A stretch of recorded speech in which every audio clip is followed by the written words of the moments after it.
Bismillahirrahmanirrahim. Assalamualaikum warahmatullahi wabarakatuh. Kami dari kelompok 6, hari ini kami akan mempresentasikan tentang statistika deskriptif. Nama saya Laura Fabriala Saskia Disa dan juga ada teman saya Monita Sari dan juga Tiara Nurpuspita. Langsung saja ke pembahasan yang pertama, yaitu statistika deskriptif. Statistika adalah sebuah cara untuk menggambarkan dan memudahkan untuk mengatur data kuantitatif. Sedangkan deskriptif adalah sebuah cara untuk memperinci sesuatu tetapi dengan cara meringkasnya. Nah, melalui statistika deskriptif ini kita bisa meringkas sebuah data yang kita punya menggunakan gambar dan juga menggunakan grafik. Selanjutnya ada macam-macam statistika deskriptif. Statistika deskriptif ini dibagi menjadi 6. Yang pertama ada mean, yang kedua ada median, yang ketiga ada modus, yang keempat kuartil, yang kelima varians, yang keenam standar deviasi. Yang pertama ada mean. Mean biasanya digunakan seseorang untuk mencari rata-rata pada suatu data atau sampel. Nah, di mean ini ada data tunggal dan juga data kelompok. Berikut adalah cara menghitung mean. Di sini ada contoh data tidak berkelompok. Cara menghitungnya adalah nilai statistik atau frekuensinya dijumlah dan dibagi dengan jumlah data. Kemudian hasilnya adalah hasil mean dari data tersebut.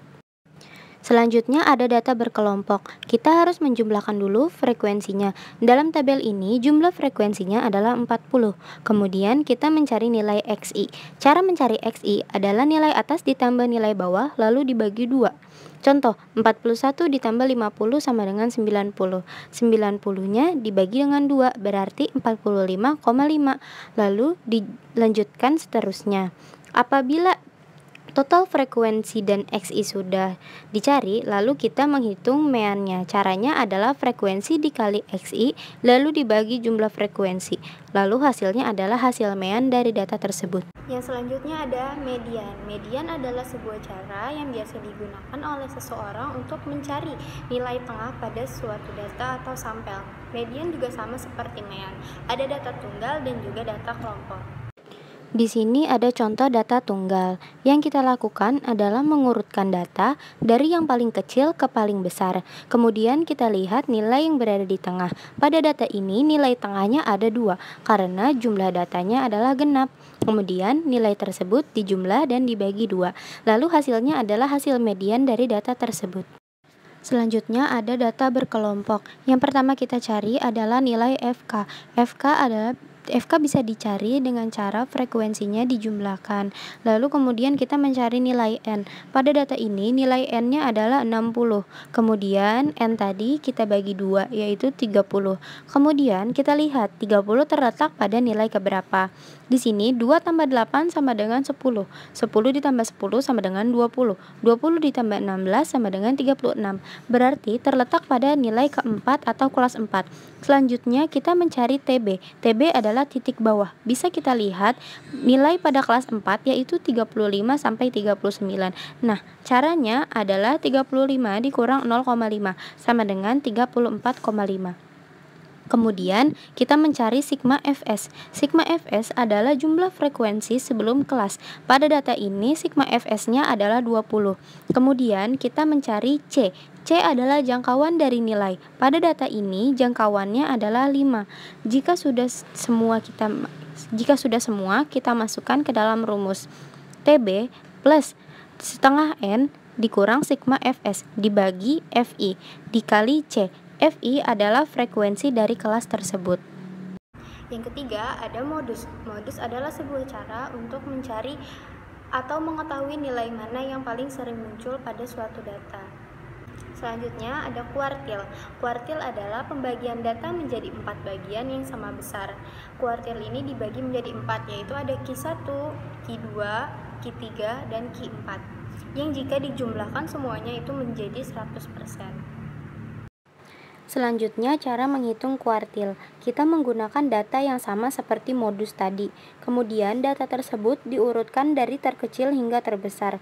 Rumus kuartil adalah N plus 1 dibagi 4. N pada data ini adalah 10 karena jumlah datanya ada 10. Berarti Q1 sama dengan 10 plus 1 dibagi 4. Lalu hasilnya adalah 2,75. Dengan demikian, data Q1 terletak pada posisi 2,75 dari 10 data. Artinya, pada data kedua dan ketiga. Karena data kedua dan ketiga sama, yaitu 50, maka nilai Q1 adalah 50. Jika kita ingin mencari Q2, Q3, dan Q4, rumusnya adalah 2 dikali N plus 1 dibagi 4, begitupun seterusnya. Di sini ada contoh Q3, hasilnya adalah 8,25, artinya terletak pada data 8 dan 9. Tetapi karena nilai 8 dan 9 tidak sama, maka akan dilakukan interpolasi. Caranya adalah Q3 sama dengan 90 plus 8,25 dikurang 8, lalu dikali 95 dikurang 90, lalu dibagi 9 dikurang 8, lalu hasilnya adalah nilai dari Q3.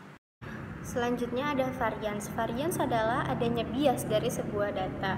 Jika jumlah data yang kita miliki hanya sedikit, maka semakin kecil pula variasi data yang kita punya. Tetapi jika jumlah data yang kita punya itu banyak, berarti variasi yang kita miliki juga akan banyak. Selanjutnya menghitung varians. Caranya adalah nilai data pertama dikurang rata-rata kuadrat, lalu nilai data kedua dikurang rata-rata kuadrat. Begitupun selanjutnya, kemudian dibagi jumlah sampel, lalu dikurang 1. Selanjutnya ada standar deviasi. Standar deviasi adalah akar dari varians. Dari hasil analisis deskriptif ini dapat diketahui kondisi variabel penelitian apakah baik atau tinggi, cukup atau sedang, atau buruk atau rendah. Standar deviasi adalah akar dari varians. Caranya adalah jumlah varians yang tadi kita akarkan, berarti akar dari 366,94. Baik, saya Tiara Nur Puspita. Di sini saya akan melanjutkan presentasi ini dengan pembahasan kurva normal. Kurva normal merupakan sebuah sebaran ukuran yang simetrik dengan jumlah kasus yang sama pada jarak tertentu, baik ketika berada di bawah mean maupun di atas mean. Pada kurva normal ini terdapat dua unsur, yaitu yang pertama rata-rata populasi dan yang kedua varians. Melalui dua unsur inilah yang akan dapat mempengaruhi bagaimana sih bentuk dari si kurva normal tersebut. Dan perlu ditekankan kembali bahwasannya kurva normal ini digunakan untuk mengetahui sebaran dari suatu data. Apakah data tersebut sudah sesuai dengan kurva normal atau tidak? Jika tidak sesuai, bukan berarti kita itu dapat membuangnya begitu saja. Akan tetapi kita itu harus memakai analisis yang non-parametrik. Jadi pada dasarnya ini itu hanya ngaruh ke analisa lanjutannya saja. Kurva normal itu bisa kita dapatkan melalui dua hal. Yang pertama dari hasil penelitian empirik atau dari grafik poligon yang dihaluskan, dan kurva normal juga lebih tertuju pada persentil tertentu saja dari jumlah skor yang berada di bawah titik tertentu, atau biasanya disebut dengan persentil rank. Selanjutnya ada tabel. Tabel adalah penyajian data yang berisikan kumpulan angka-angka yang tersusun atas kategori tertentu dalam suatu daftar. Untuk memahami isi dari sebuah tabel tersebut dapat dilakukan dengan cara pemahaman akan fakta yang ada di dalam tabel tersebut. Pada tabel itu biasanya terdiri dari kolom yang memanjang dari arah kanan, dan juga ada pula garis yang memanjang dari arah atas ke bawah. Adapun fungsi dari tabel itu sendiri biasanya digunakan sebagai penyajian suatu data, karena dengan kita menggunakan tabel hasilnya itu akan jauh lebih efisien dan komunikatif, sehingga dapat memudahkan kita dalam membaca data tersebut, karena data tersebut itu tersusun secara sistematis sehingga kita lebih mudah untuk memahaminya. Pembahasan selanjutnya yaitu distribusi yang timpang. Distribusi yang timpang merupakan sebuah distribusi yang tidak normal.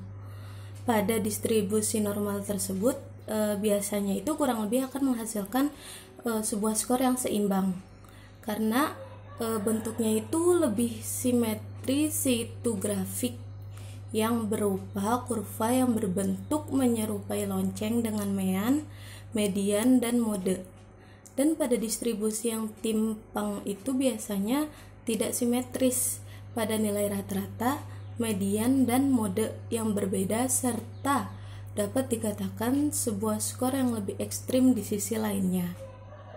Selanjutnya itu ada ukuran positif relatif. Ukuran positif relatif itu menunjukkan di mana letak dari suatu skor itu jatuh ke dalam distribusi. Dengan kata lain, posisinya tersebut lebih menunjukkan kepada seberapa baik yang dimiliki oleh seseorang yang dilakukan ketimbang dengan seluruh individu.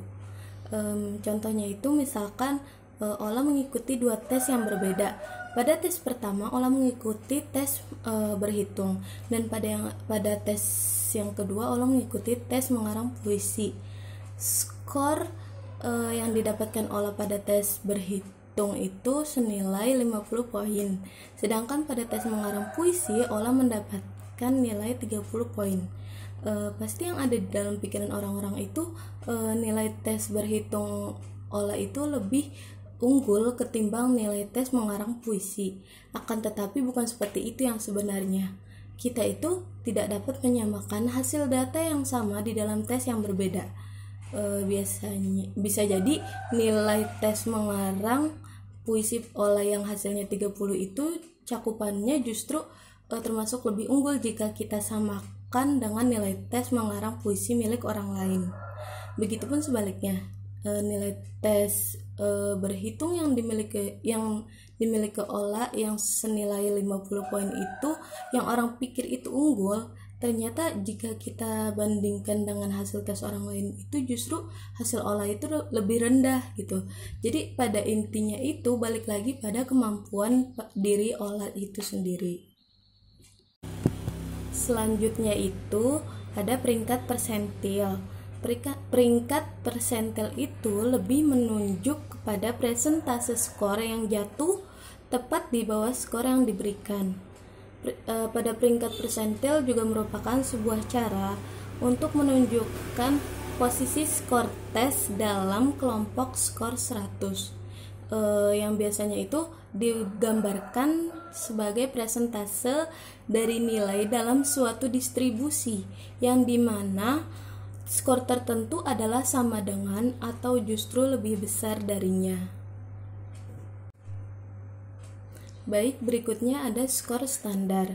Skor standar adalah perhitungan yang memberitahu bagaimana caranya jauh dari nilai tes seseorang siswa dalam satuan standar deviasi. Dalam statistik, skor standar itu merupakan jumlah dari penyimpangan standar yang dimana nilai skor mentahnya itu merupakan nilai yang diamati atau titik data yang berada di atas atau di bawah nilai rata-rata dari apa yang telah diamati dan diukur. Skor mentah yang berada di atas rata-rata itu memiliki skor standar positif, sedangkan yang berada di bawah rata-rata itu akan memiliki skor standar yang negatif. Skor standar itu biasanya disebut dengan skor Z. Selanjutnya itu ada data gambar. Menyusun data yang belum tersusun secara teratur itu tidaklah mudah. Oleh karena itu, penyusunan data penelitian merupakan langkah pokok dalam statistika deskriptif. Ada 2 cara penyusunan data yang biasa digunakan. Yang pertama itu mengatur data ke dalam susunan frekuensi atau frequency distribution. Jadi, daftar nilai data itu disertai dengan daftar nilai frekuensi yang sudah sesuai. Maksud dari daftar nilai data ini bisa berupa nilai data individu maupun nilai data yang sudah dikelompokkan. Yang kedua itu ada menyajikan daftar dalam bentuk grafik.